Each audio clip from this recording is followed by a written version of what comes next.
Welcome to Sri சமையல். இன்னைக்கு மணத்தக்காளி கீரை கடையில் தான் பண்ண போகிறேன். வாங்க எப்படி பண்ணுறதுன்னு பார்க்கலாம்.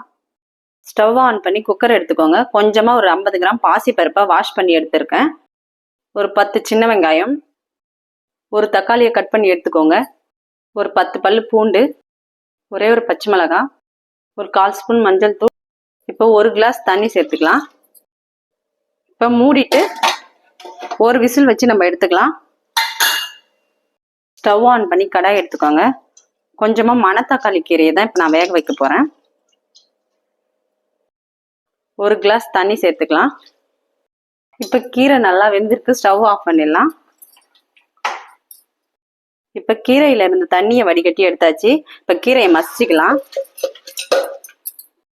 இப்போ வேக வச்ச பருப்பை கீரை கூட சேர்த்து மசிச்சுக்கலாம்.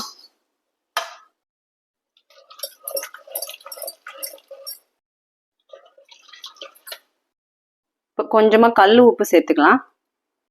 இப்போ கீரைக்கு தாளிப்பு சேர்த்துக்கலாம். கடுகு, உளுத்தம்பருப்பு, வரமிளகாய் சேர்த்து தாளிச்சுக்கோங்க.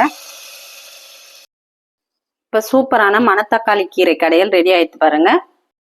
இது மாதிரி நீங்களும் உங்கள் வீட்டில் செஞ்சு பார்த்துட்டு எப்படி இருக்குன்னு கமெண்ட் பண்ணுங்க. இந்த வீடியோ பிடிச்சிருந்தா லைக் பண்ணுங்க, ஷேர் பண்ணுங்க, சப்ஸ்கிரைப் பண்ணுங்க.